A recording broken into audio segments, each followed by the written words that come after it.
Hey everybody, it's Scott Steen with winnersandwhiners.com coming to you with today's Deep-3. Good to be back, everybody. As always, if you would, please give us the thumbs up if you're digging what we're doing here on the videos.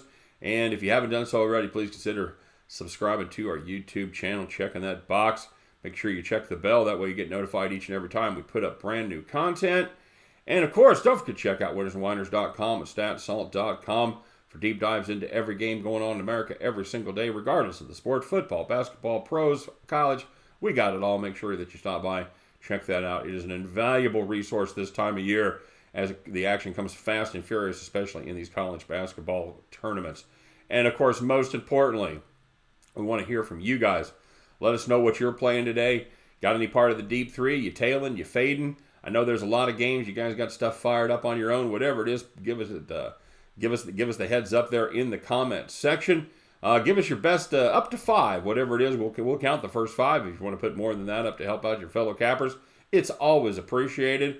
And of course, you get them right, we'll give you the shout out. You get enough of them right, you will be our capper of the day. All right, guys, it is good to be back. And first of all, let me tell you something. I am absolutely humbled and overwhelmed by the outpouring of affection and good wishes, thoughts, prayers that come through you guys from the comment section. It really meant a lot to me. So it was unbelievable to see, and it really helps. We got through a couple tough days here. Just real quick, and I hate the vague booking thing where ooh, there's a problem. But what happened was my dad lives in an assisted living facility. He is 90, just turned 90 in September, and right after I finished the video on for Saturday, he fell, and we spent most of Saturday morning in the emergency room. He had stitches on both wrists, not on his head, and a broken bone down there, like in his fifth metacarpal in his left hand. So we got him back to his place. Everything was fine. He was under instructions not to, do anything on his own. And of course, being hard-headed, I don't know where I get it. He decided that he was going to make another trip to the bathroom by himself early on Sunday morning. Same thing happened again. Fell again. We ended up in the emergency room again. 2 ambulance rides in 2 days. And after that, we kind of decided that I needed to spend some time over there to make sure that he got the message that he was supposed to take it a little bit easy and not get up and walk around without some help. So that's what's been going on. He is on the mend, and so we're good Lord willing, and the creek don't rise. Knock on wood, all those things.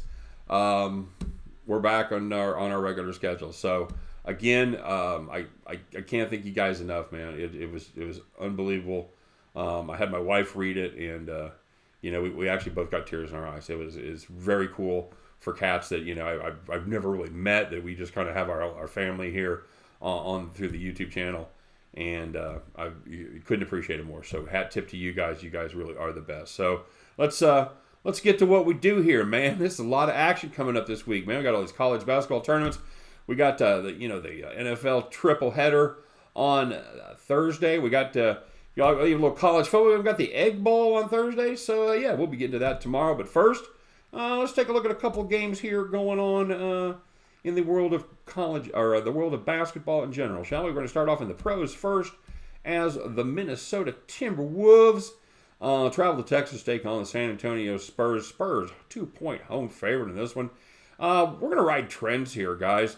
A couple teams that the market really hasn't got a handle on yet. The T-Wolves are 6-2 against the number as a road favorite, on the road, and they are 5-3 overall as a dog. Meanwhile, the Spurs not doing a good job, and not doing a good job in particular at home. They are just 1-8 against the spread in San Antonio, and 3-8 as a favorite.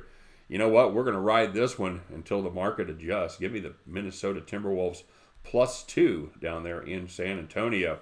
And we are going to take a look as the St. Louis Billikens take on the Boston College Eagles. Billikens are a 2.5-point dog in this one. I like St. Louis's ability to slow down the pace and rebound the ball. The Eagles, well, they're going to try and push the ball up the court, but they are likely to be frustrated by SLU's plotting style and forward Hassan French. French averages a double-double on the season, and he should give St. Louis enough second chances to help limit the number of Boston Collins possessions, and I think that leads St. Louis to maybe win this one outright, but I sure want to jump on them with the 2.5 points. Give me the Billikens plus the 2 in the hook right there. And, hey, you went under the radar? We got under the radar, kids, as Hartford takes on SMU down there in Fort Worth, Texas. You may have to give your bookie the number on this one. He may not have it on his sheet, as we're taking a look at the total of 127. You know, Hartford is a beautiful combination of a team that doesn't score much, and they play outstanding defense. Kind of think of them as the American East Conference version of the Orlando Magic. Their offense is definitely a work in progress, as they've topped 62 points just once this season, and that was against winless, dreadful Central Connecticut. SMU is 5-0, but their best win on the season is probably against a pretty bad UNLV squad or the Evansville Purple Aces. Mustangs are still the better team here. I don't know if they're going to cover 17 or not. That seems like a pretty tall number. But I think when stepping up in class like Hartford is doing, defense transfers better than offense, basically because it's more about the sound fundamentals, and those fundamentals transfer more than the pure physical talent that you're going to find at the upper levels in the Power 5 conferences.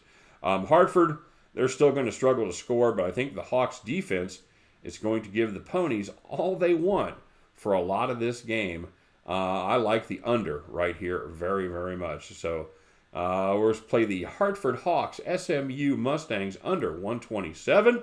Play the St. Louis Billikens plus 2.5. Play another road dog here in the Minnesota Timberwolves plus 2 at the end of those 3. Hey, man, let's fire up Turkey Week the right way, shall we? You guys can join me. We will pick up our winning tickets, and we will head back to the window. All right, everybody, I don't have shouts here. We'll have those ready to go for tomorrow, since the last shouts I had was from Saturday, so we'll move on. I appreciate you guys giving Scott all the love. A lot of views there. I wish I'd have been as good a handicapper as he was at that age. I know, and like a lot of handicappers, not all his picks hit. But you look at the process, you look at the way he thinks things through, and he has a great future ahead of him. I really appreciate him helping out. He was a real lifesaver. He did that on short notice. So I hope you guys give Scott the love. Make sure you check out Scott's videos, as he does his selections every day. Does deep dives into at least one game, and then he'll touch on some other ones. He usually does it live where you can interact with him. So it's very cool. He's a great guy, and I really appreciate him helping out. And thank you guys for being very nice to him and welcoming him here to the Deep-3. All right? So let's win some money today. Thanks again for everything, you guys, and we'll see you tomorrow. Take care.